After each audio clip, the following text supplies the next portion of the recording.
Yeah, so False Bay is a spectacular area. Good part of it is fortunately protected, and this time of the year we have an incredible gathering of whales, mainly southern right whales, that congregate in these waters. Impact of on the ground, on the bottom floor of the trawlers. Well, trawlers don't really operate here, but on the other side of this reserve is an area which we refer to as the canyon area, where the water is particularly deeper than here. And it's kind of the kind of interface where you have the cold water and the warm water mixing, because although we have this cold Benguela current pushing up coming down the coast, pushing up the coast from the sub-Antarctic, we have a countercurrent that comes from the other side, and that countercurrent is usually warm water, and that's where all the predatory fish live. And then you have the bait fish within the colder water. Now that's an area that the trawlers target, because it supports quite a biodiversity of fish, mainly the hake and kingklip. The problem with the trawler is non-specific. They basically create this huge wall of net, and they just trawl everything within range of that. And it takes everything. There's a huge amount of bycatch. It doesn't quite scrape. Bycatch is non-target fish. It could be fish. It could be mammals. It could be dolphins. It could be anything that happens to be in the path of that net is taken. And those nets trawl for 3 hours. And once they pull it out, everything, the contents of that net gets dropped into a hold, and then it gets processed. So in the time of being trawled for 3 hours and then being thrown out of the water into this big cargo hold and then being processed, most of the animals don't survive. So what would happen then is the fishing company would just take out the viable fish, and the rest would just be thrown out the back. There are quite a few other techniques of fishing beyond, other than the trawling, is the long lining. And the long lining is a matter of having a long rope with multiple lines with hooks, which are baited, and it's also quite non-target, because they might be looking to catch what they call the normal lionfish by baiting for kingklip and for hake, but they catch quite a number of sharks in the process as well. And those fish don't survive. The other problem with that is the number of seabirds that are actually attracted to this fishing operation. So you've got albatrosses, and you've got shearwaters, and all the incredible flocks of pelagic birds out there that actually follow these fishing vessels. And quite a few of them get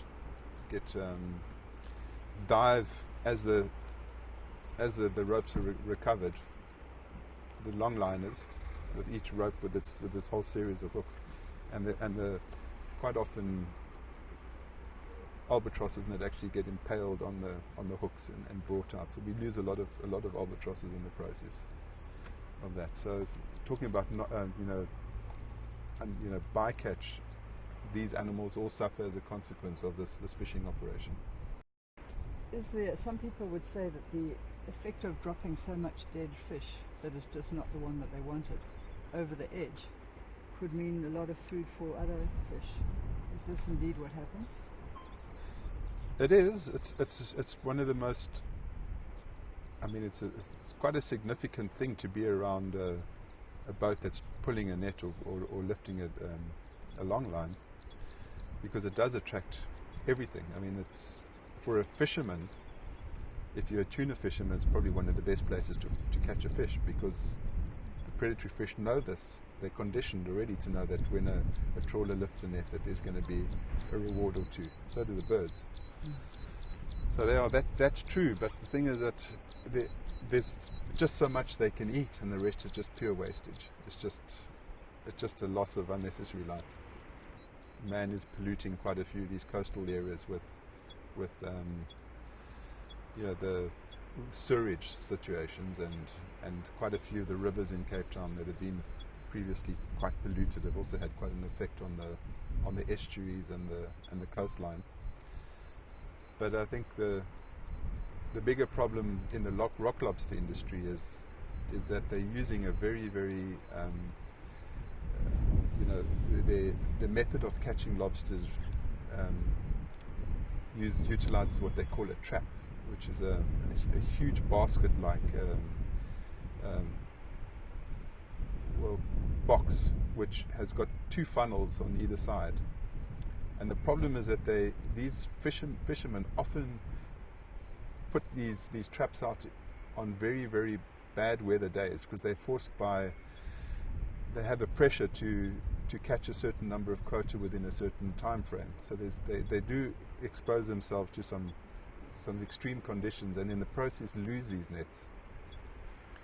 And once this net is lost, it continues for almost infinity until that net actually disintegrates, continually catching everything through that funnel system. So they might have started out and had a trap full of crayfish, but those crayfish rot and attract other crayfish. So there's more destruction by them losing one of those nets than probably by them just fulfilling their quota.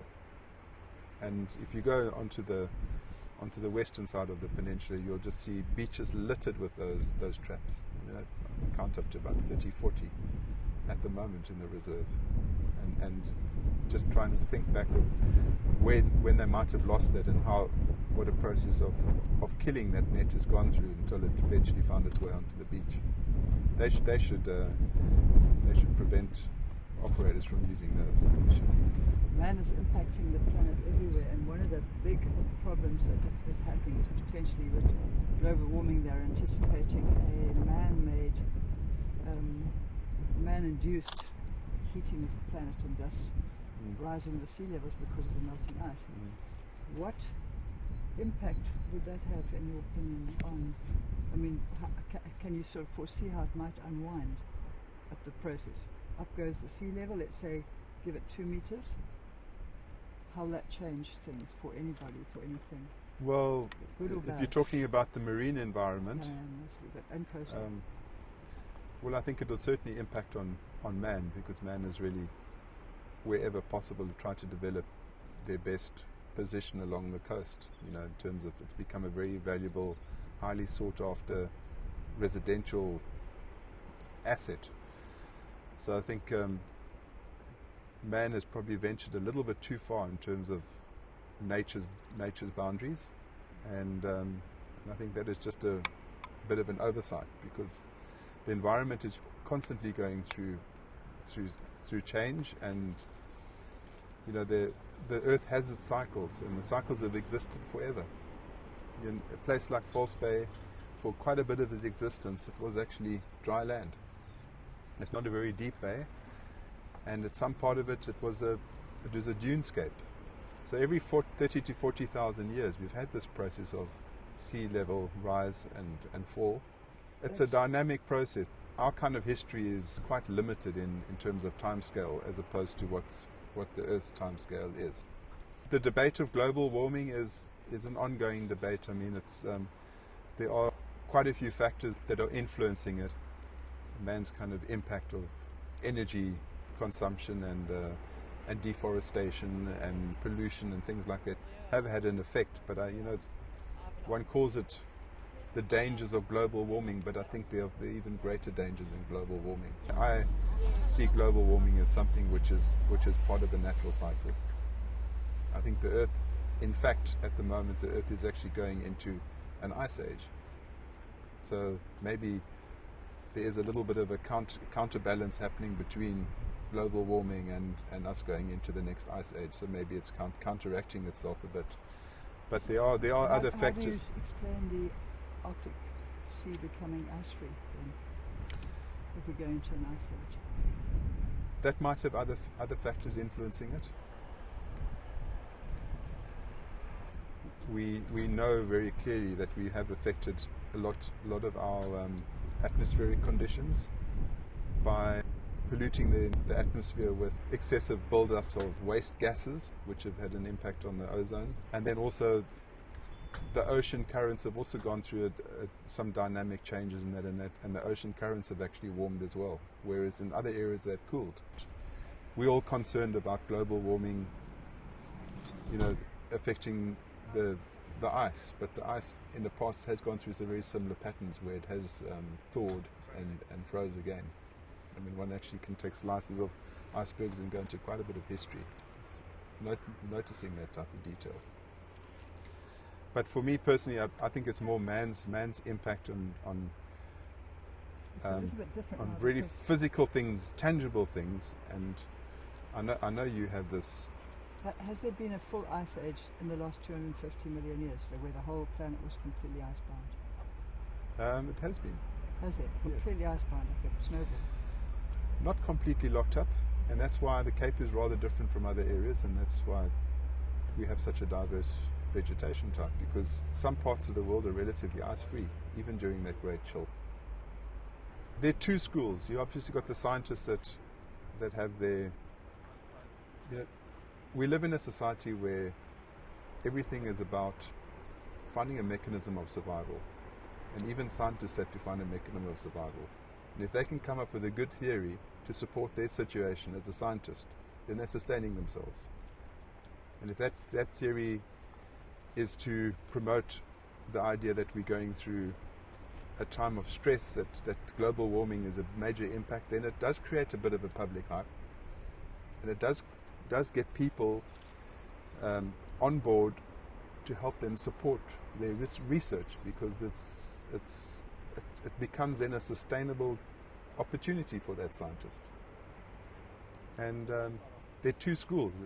Somebody might have a different theory, and whoever puts the right theory together, because there are many explanations for these environmental effects. One can actually put it down to much more than just pure global warming.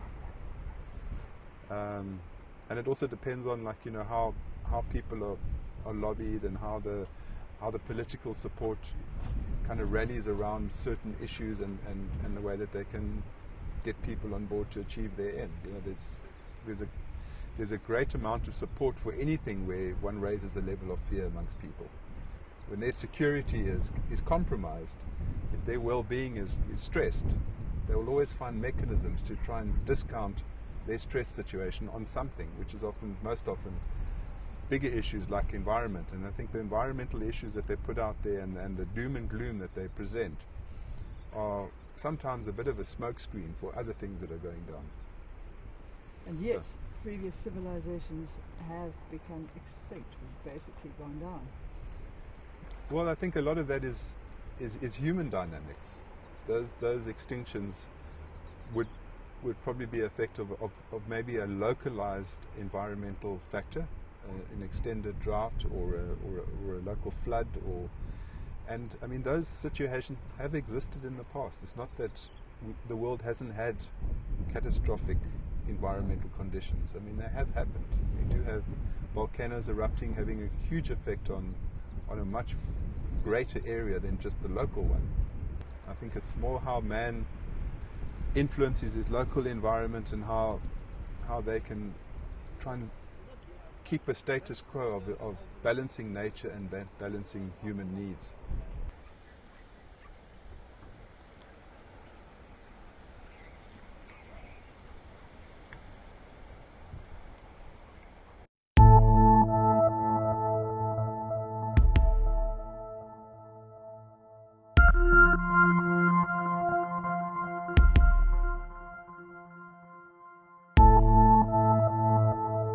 Renewable energy laws and legislation, in which we have stated clearly that developing renewable energy and new energy will be our priorities. 在本世纪头10年，中国在可再生能源发展上已经走得比较快。In the first decade of this century, China have achieved a lot in developing renewable energy and new energy. 我在昨天介绍中国能源发展的情况上已经讲了，中国的风电已经位居世界第2。Yesterday, in my keynote speech, I have stated that The installed capacity of wind power in China ranked number 1 in the world, 水电呢位居世界第一。 and the installed capacity of hydropower ranks number 1 in the world. 太阳能光伏电池的这个产量已经达到这个世界的50%。 And we have half of the solar batteries around the world. 中国太阳能光伏发电的能力已经达到60万千瓦。 And the installed capacity of solar PV is about 600 megawatt. 今年到年底，我们有可能达到80万千瓦。 By the end of this year, we expect the installed capacity to increase to 800 megawatt. 太阳能热水器的利用面积，我们已经占到全世界总量的50%，也是世界第一。 And for solar water heater, we have the coverage of about half of the world coverage, ranks number 1 around the world. 第三点，我们还要这个在解决好安全的前提下，要积极的发展核电。 Thirdly, we will actively develop a nuclear power plant on the prerequisite of safety. 中国目前在建的核电的规模有3097万千瓦。 Currently, the nuclear power units under construction is 30.97 gigawatt, 那么这个建设规模也是世界第一。 and for the scale of construction, it also ranks number 1 around the world. 在日本福岛核事故之后，中国对建成的核电站进行了安全的评估，对在建的核电站也进行了安全的评估。 After Fukushima accident, the Chinese government has carried out safety evaluation about all the nuclear power units under construction, and we also carry out an investigation on all the nuclear power units in operation. 我想你们也可能知道，中国在核电发展上在积极的和美国、和法国、和俄罗斯、和世界上核电最先进的国家进行国际合作。 And as we all know, China is actively carrying out international cooperation concerning the construction of nuclear power units with the United States, France, and Russia, with this kind of most advanced nations in nuclear field. 我们一定要用最先进的核电技术解决核电的安全问题。 And we are supposed to solve the problem of safety with the most advanced and most safe technologies. 同时呢，你也可能知道，中国的这个能源结构以煤为主，我们的煤炭、煤电占到这个发电装机的70%左右。 And in China, we have to confess that the energy mix is still coal-based, and coal-fired power plants constitute about 70% of all the power units in China. 所以中国的这个能源结构与世界的能源结构是不一样的。 Therefore, the energy mix in China is opposite with the average energy mix in the world. 世界的能源结构当中，石油、天然气占到70%左右。 In the average energy mix, oil and gas constitute about 70% of all the energy consumption. 由于中国的这种能源资源和能源结构，就决定中国今后仍然要发展火电。 Considering the current or the status quo in the energy mix in China, which is coal-based primarily, it decides that in the next phase, China will still develop its energy on the basis of coal-fired power plants. 但是我们在发展火电方面已经采取了很多积极有效的技术措施、管理措施、政策措施，促进火电厂清洁高效发展。 In the utilization of coal-fired power plants, the Chinese government has carried out a lot of active and very effective technological management and also policy measures in order to develop the coal-fired power plants in a cleaner way. 第一点，我们在2005年到2010年期间，已经通过上大压小的政策，关闭7000多万千瓦的小火电机组。 From the year 2005 to 2010, we have carried out a supporting the large-scale coal-fired power plants and closing down small coal-fired power plants strategy, which have retired about 76 gigawatts of small coal-fired power plants. 这种行动在世界各国都是前所未有的。 And I think this kind of activities is unprecedented around the world.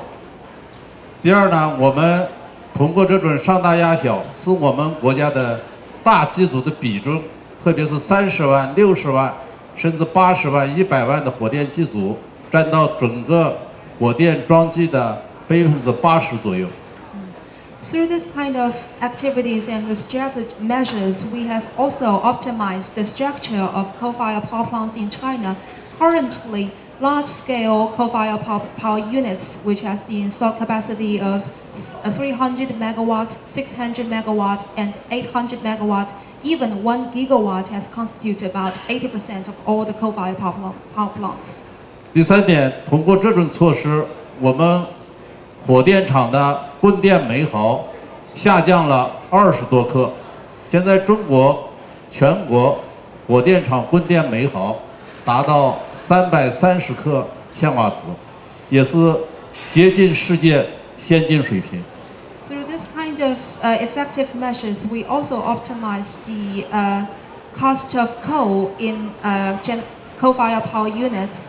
Currently, the coal consumption per kilowatt hour of power is about 333 grams, which has been reduced by 37 grams through the 5-year plan. Currently, I think the status quo for coal-fired power plants in the respect of coal consumption is pretty advanced around the world. 第四点，我们已经要求中国的新建的火电厂都要加装脱硫、脱硝、脱氮的这种技术措施。 Fourthly, we have asked all the new rising coal-fired power plants to add desulfurization devices in their construction. 同时对老电厂进行脱硫、脱硝、脱氮的技术改造。 And at the same time, we'll also carry out desulfurization reform and upgrade for old coal-fired power plants. 那么在电价政策上，对于这些清洁环保的措施，给予一定的鼓励和支持。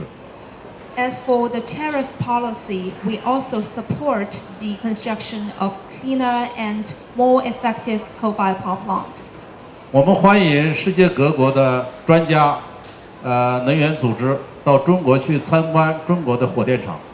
We welcome experts and organizations from around the world to pay visit to China's coal-fired power units. 我认为中国的火电厂在世界上来看，从管理、技术到清洁、环保，还有这个火电厂这个周围的环境，都已经是非常好的。 We believe that the coal-fired power plants in China is pretty advanced in no matter in the respect of technology and also environmental friendly and also more clean and management. 我们火电厂实行零排放。